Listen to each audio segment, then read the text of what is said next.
웰페어 뉴스 브리핑 박정윤입니다. 웰페어 뉴스와 함께 사회복지계 이슈를 만나봅니다. 오늘의 첫 번째 기사입니다. 한국야구위원회 KBO가 서울 잠실구장과 부산 사직구장, 광주구장에서 시각장애인 현장 관람객을 위한 중계 음성 지원 서비스를 시작합니다. 이에 따라 이달부터 3개 구장을 방문하는 시각장애인들은 경기장 현장에서 소출력 FM 라디오 단말기를 무료로 대여해 사용할 수 있습니다. 특히 단말기를 통해 실시간으로 TV 중계방송 음성을 청취할 수 있어 보다 자세히 경기를 관람할 수 있게 됐습니다. 서비스를 이용하고자 하는 관람객은 3개 구장 내 KBO 중계 음성 지원 안내 데스크를 방문해 단말기를 대여할 수 있습니다. 다음 뉴스입니다. 한국장애인재활협회는 장애청년 드림팀 6대6에 도전하다 이 6개 팀이 세계로 향한 도전을 시작했다고 밝혔는데요. 오늘 웰페어 뉴스에서는 이와 관련한 기사가 실려 있습니다. 올해로 첫 번째 도전자를 맞이한 드림팀은 이달 말일까지 북미 국가와 유럽, 일본 등을 다녀올 예정입니다. 특히 근본 6개 연수팀들은 IT 발전에 따른 장애인 삶의 변화를 알아보기 위해서 구글과 애플, 메타 등 빅테크 기업을 방문한다고 하는데요. 한편 한국장애인재활협회는 다음 달 개최되는 RI 코리아 재활대회에서 근본 연수에 대한 중간 발표를 진행한다고 밝혔습니다. 다음 웰페어 뉴스로는 스페셜 올림픽 코리아가 지난 2일부터 5일까지 서울대학교에서 열린 2023 국제 스페셜 뮤직 앤 아트 페스티벌을 성황리에 마쳤다고 소식을 전하고 있습니다. 올해로 10주년을 맞이한 이번 행사는 3박 4일 동안 700여 명의 국내외 발달장애 아티스트와 국내 유명 음악 멘토들이 함께 지내며 개인 레슨과 공연 등을 진행했습니다. 끝으로 스페셜 올림픽 코리아 이용훈 회장은 변함없는 사랑과 열정으로 발달장애 아티스트를 위해 도움을 주신 자원봉사자와 멘토의 존경과 감사의 마음을 전한다고 말했습니다. 식품의약품안전처가 자율주행 기능이 포함된 전동식 휠체어 관련 17개 품목을 분류 정의를 신설하고 자율주행 전동식 휠체어의 성능 평가를 위한 가이드라인을 마련했습니다. 가이드라인에는 목적지까지 도달 성공률, 주행 경로 안전거리 유지 성능, 비상 보호 정지 기능 등 자율주행 전동식 휠체어의 안전성과 성능을 확보하기 위한 평가 항목이 담겼습니다. 식약처는 자율주행 전동식 휠체어 관련 총 17개 신설 품목을 우선 맞춤형 신속 분류 품목으로 이번에 지정 공고하고 오는 12월까지 관련 규정을 개정해 신규 품목으로 정식 지정할 예정입니다. 더 자세한 뉴스는 장애인신문과 웰페어 뉴스 홈페이지를 통해 확인할 수 있습니다. 시청자 여러분 안녕하십니까? WBC 복지TV 뉴스 24입니다. 전 세계 장애인의 권리와 복지 증진을 위한 축제 2023 부산 세계 장애인 대회가 막을 내렸습니다. 이번 대회는 국내외 장애계 교류와 더불어 장애 관련 첨단 기술을 선보이며 국제사회의 주목을 받았는데요. 특히 복지TV가 주간 방송사로 참여하며 실시간으로 생생한 현장 소식을 전해왔습니다. 성황리에 막을 내린 부산 세계 장애인 대회 소식 박성용 기자가 전해드립니다. 복지TV와 함께한 2023 부산 세계 장애인 대회가 지난 11일 닷새간의 여정을 마무리하고 성황리에 막을 내렸습니다. 7일 시작된 이번 대회는 80개국 2천여 명이 참여하는 축제의 장으로 꾸며졌습니다. 무엇보다 부산에서 열리는 첫 장애복지 분야 국제 행사로 코로나19로 단절된 국내외 장애계 교류, 소통 재개를 통해 장애 우호적 환경을 조성하고 관련 제도와 정책 등을 공유하는 시간을 가졌습니다. 대회 기간 부산시는 대한민국 장애인 복지의 위상을 전 세계에 알리며 국제적 장애 친화 도시로 한 단계 도약하겠다는 의지를 밝히기도 했습니다. 부산시는 부산 세계 장애인 대회를 개최를 계기로 글로벌 장애인권 친화 도시로 한 단계 더 도약하기 위해 UN 장애인 권리 협약, UN Convention on the Rights of Persons with Disabilities 와 UN 장애인 권리위원회에서 권고한 장애인 탈시설 가이드라인을 충실히 이행하고 장애인의 권리 실현을 위하여 노력하겠습니다. 국제사회와 장애계의 관심도 이어졌습니다. 대회 기간 장애인 권리 증진과 인권, 디지털 기술 등 다양한 주제에 대한 논의가 이어지며 당사자의 완전한 자유와 평등을 향해 진일보했다는 평입니다. I'm confident that this conference will stay close to the hearts of 1.3 billion people with disabilities around the world and serve as a key occasion to reaffirm their rights. 이번 2023 부산 세계장애인 대회는 인류의 보편적 가치의 인권이라는 토대 위에서 세계 장애인들의 자유와 평등을 실현하고 그 누구도 배제되지 않는 길로 나아가는 영원한 우리의 한 걸음이 될 것이라고 확신합니다. 복지TV와 만난 자리에서 오준 공동조직위원장은 이번 대회를 계기로 대한민국 장애계의 국제적 역할 참여가 활성화되길 바란다는 뜻을 전하기도 했습니다. 장애인과 비장애인이 함께 살고 함께 권리와 복지를 누리는 그런 사회를 실현하자 하는 거 아니겠습니까? 또 유엔 장애인 권리 협약이 지향하는 것도 그런 것이고, 그래서 이번 부산 대회를 계기로 우리 장애가 좀 더 국제적인 역할도 많이 해줬으면 좋겠습니다. 열띤 논의와 기대 속에 열린 이번 대회에서는 장애인 당사자들과 함께하는 다양한 체험 부스와 전시도 마련됐습니다. 행사를 다채롭게 만드는 문화예술 프로그램을 비롯해 앞으로 선보이게 될 첨단 기술을 공개하며 많은 주목을 받기도 했습니다. 제가 이제 왼쪽 편마비라 왼쪽은 운동을 하기가 힘들었는데, 그리고 웬만한 다른 운동가도 뭐 서로 1대1로 맞춰준 게 거의 없어서 계속 망설이고 있거든요. 근데 여기는 일단은 1대1로 해주기도 하시고 또 장애인 특수 쪽에 운동기구 많아서. 처음에는 이렇게 최첨단 기기들을 제가 이전에는 본 적이 없어서 좀 망설이기도 하고 잘 몰랐기 때문에 어떻게 사용해야 될지 두려운 마음이 있었는데 직접 제가 시승해보고 사용을 해보니까 너무 편하더라고요. 모두의 관심이 쏟아진 2023 부산 세계 장애인 대회. 무엇보다 복지TV는 주간 방송사로서 전 세계에 생생한 대회 소식을 알리는 데 앞장섰습니다.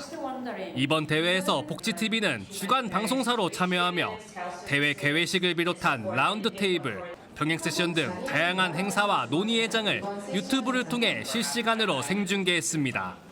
그 결과 행사 첫날인 7일 실시간 조회수 24,000회를 돌파하며 전 세계 장애, 비장애인들의 관심을 이끌어냈습니다. 폭염과 태풍 등으로 인한 악재가 이어지기도 했지만 마지막까지 장애의 벽을 허무는 논의회장을 전 세계에 알리는 데 주력했습니다.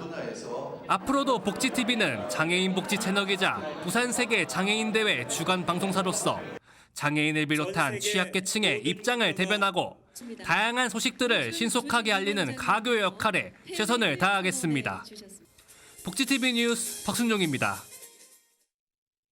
국가인권위원회가 장애 극복이라는 표현이 편견을 조장할 우려가 있다며 개선해달라는 의견을 표명했습니다. 이 표현이 장애를 질병이나 일시적인 시련처럼 헤쳐나갈 수 있는 대상으로 오인하도록 해 장애인에 대한 선입견을 불러일으킨다는 점에서입니다.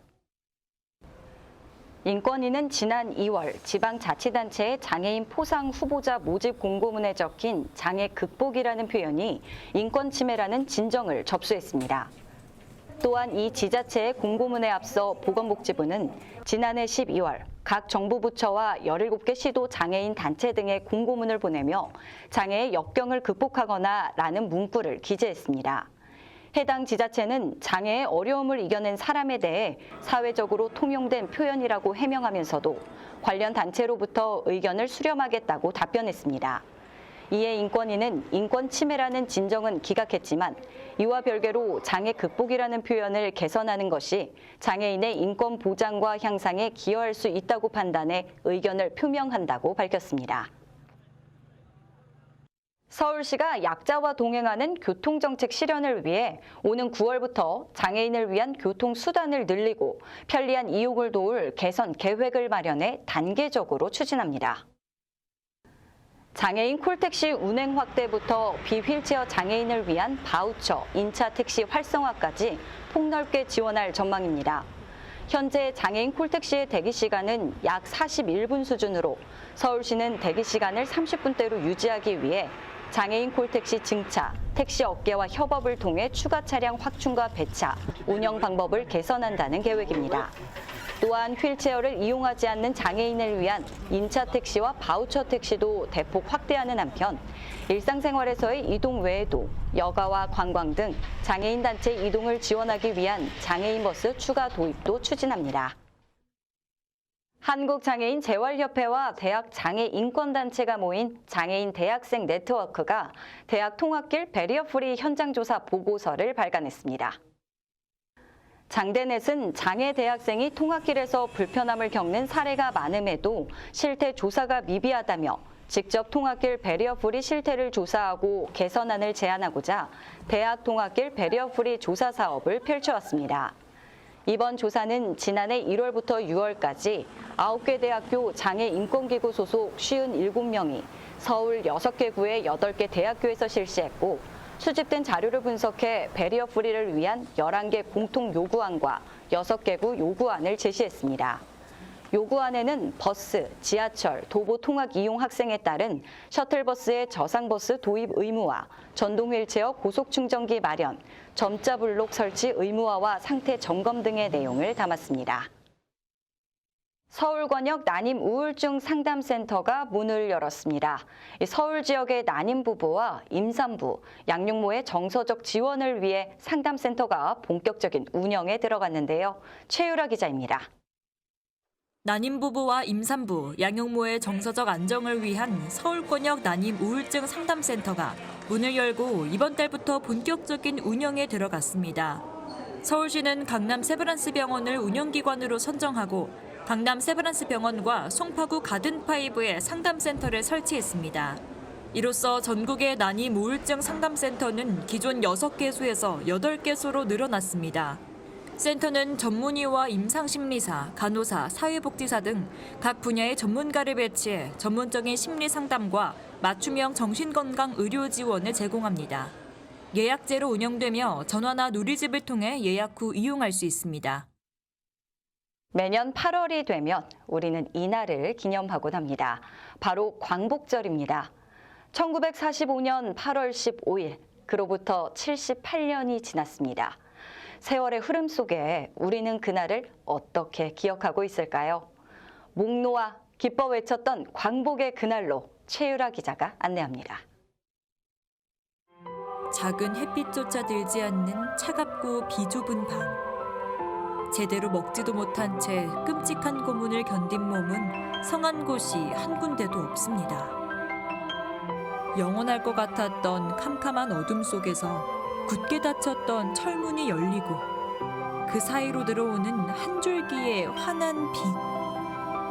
35년이라는 기나긴 어둠의 터널을 지나 빼앗긴 빛을 되찾은 그날. 1945년 8월 15일. 이 기쁜 소식은 순식간에 전역으로 퍼져나갔고 사람들은 거리로 달려나가 태극기를 흔들며 그동안의 고통과 서름을 쏟아내듯 문노와 만세를 외쳤습니다. 목숨까지 내놓으며 독립운동을 펼친 순국 선열들과 이름도 남기지 못하고 희생된 무고한 생명들. 수많은 피와 눈물로 지켜낸 대한민국. 이들이 있었기에 지금의 대한민국이 있습니다. 잊지 말아야 할, 잊어서는 안 되는 바로 그날, 광복절입니다. 이어서 복지계 정책 소식 만나보겠습니다. 보건복지부는 관계부처와 출생 미등록 아동 보호체계 개선 추진단 4차 회의를 열고 보호출산제의 빠른 도입을 위해 법안 세부 내용과 위기 임산부 지원 방안을 지난 9일 논의했습니다. 사회 경제적 어려움에 처한 위기 임산부가 익명으로 출산하고 출생 신고를 할 수 있는 보호출산제는 병원 밖 출산의 사각지대를 줄이기 위한 방안으로 출생 통보제와 함께 논의되어 왔습니다. 이기일 복지부 1차관은 모두 발언에서 주요 쟁점별 보완 방향에 대한 의견을 수렴해 조속히 보호출산제가 도입되도록 하겠다고 말했습니다. 서울시는 개인회생 청년의 자립토대 마련을 지원하는 사업 참가자를 오는 29일까지 모집합니다. 올해 처음 시행하는 서울시 청년 자립토대 지원 사업은 코로나19 이후 청년의 가계 부채가 늘고 개인회생 신청이 증가함에 따라 제도산을 예방하고 경제적 재기를 지원하고자 마련됐습니다. 총 150명을 모집하며 지원 대상자에게는 금융교육과 1:1 맞춤형 재무상담을 제공하고 모두 이수할 경우 100만 원의 자립토대 지원금을 지급합니다. 자격 요건은 개인 회생 중으로 3개월 이내 변제 완료 예정이거나 6개월 이내 면책 결정을 받은 기준 중위소득 140% 이하의 서울시 거주 일하는 청년입니다.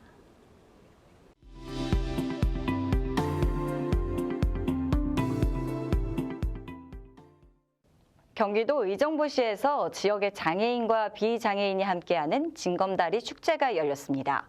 다양한 체험과 공연, 그리고 운동회까지 이 즐거움 가득했던 현장에 정운성 기자가 다녀왔습니다.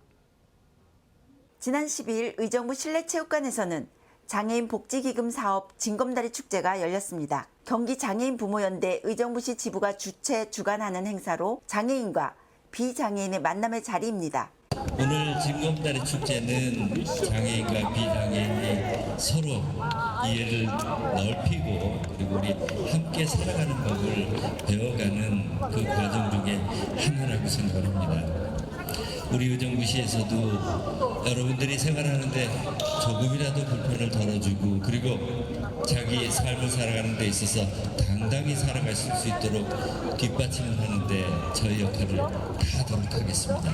행사를 축하하고 격려하기 위해 시 관계자, 국회의원, 시도의원들도 참여했습니다. 이른 아침부터 봉사자들이 준비한 다양한 체험 공간에는 장애인, 비장애인 짝꿍들이 즐기는 모습입니다. 같은 색 조끼를 입고 같은 이름표를 등에 붙이고 손을 잡고 다니는 모습이 눈에 들어옵니다. 참석하게 해주셔서 너무나도 감사드립니다. 사랑합니다. 장애 인식 개선 파트너 강사들의 공연, 발달 장애인의 신나는 난타 공연, 장애인, 비장애인이 함께 연주하는 카혼 연주로 자리에 모인 시민들은 행복합니다. 이어지는 운동회는 서로를 응원하며 협력하는 모습에서 장애인, 비장애인은 다르지 않습니다. 장애인과 비장애인이 서로의 징검다리가 되어 더불어 함께 살아가는 우리의 미래가 밝아 보입니다. 복지TV 경기방송 정우선입니다. 무더위에 지친 몸과 마음에 기력을 불어넣는 맛있는 음식들. 생각만 해도 기운이 나는데요. 경기도 의정부의 한 아파트 단지에서 어르신들을 위한 복날 잔치가 열렸습니다. 정운성 기자입니다. 지난 10일 의정부시 한 아파트 주차장, 노인들로 꽉 찼습니다. 국제연합자원봉사단 주관으로 아파트 노인회와 함께 준비한 단지 내 거주 노인들을 위한 풍성한 먹거리 나눔과 예술 공연이 있는 날입니다. 저희들이 항상 부족하지만 저희들 저희껏 준비를 했으니까 어르신들께서 마음껏 즐기시고 마음껏 드시고 늘 건강하시기를 바라겠습니다. 지역 소상공인들은 크고 작은 상품 후원으로 지역재활요양병원은 노인들의 감염병 관리, 건강 상담으로 함께했습니다. 어르신들 여름 맞이고 고혈압이나 당뇨가 있지 않으신지 관리 차원에서 같이 건강검진하러 나왔습니다. 봉사단은 당일 새벽부터 전을 굽고 떡을 만들고 뜨거운 삼계탕을 끓였습니다. 아침부터 퍼지는 맛있는 냄새가 노인들을 집 밖으로 나오게 하고 있습니다. 의정부 시장을 비롯한 지역 다수의 정치인들도 함께하며 노인들의 지치기 쉬운 여름날을 응원했습니다.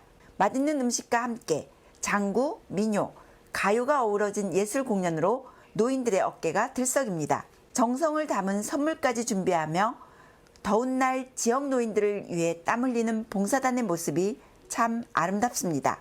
복지TV 경기방송 정우선입니다. 전남도는 복지 사각지대 발굴을 위한 우리 동네 복지 기동대를 운영하고 있는데요. 영암군에서는 집중호우로 주거 환경이 열악해진 주민들을 찾아 봉사활동을 펼쳤습니다. 정의영 기자입니다. 전남 22개 시군에서 마을 곳곳을 찾아가 어려운 이웃의 생활 속 불편사항을 해소하고 복지 사각지대 발굴을 위해 힘쓰는 우리 동네 복지기동대가 하계 기간에도 활발한 활동을 이어가고 있습니다. 영암군 우리 동네 복지기동대는 집중호우로 주거 환경이 열악해진 서오면 성재마을 취약계층 2가구를 찾아가 노후 벽지, 장판, 싱크대 교체와 청소로 주거 환경을 개선했습니다.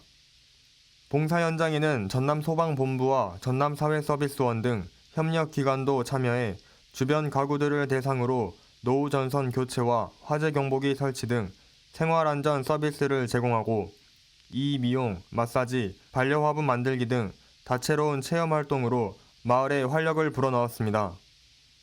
폭염과 태풍이 이어진 8월, 우리 동네 복지기동대는 도움의 손길이 필요한 이웃을 직접 찾아가 살피며 취약계층의 안전한 여름나기에 이바지하고 있습니다.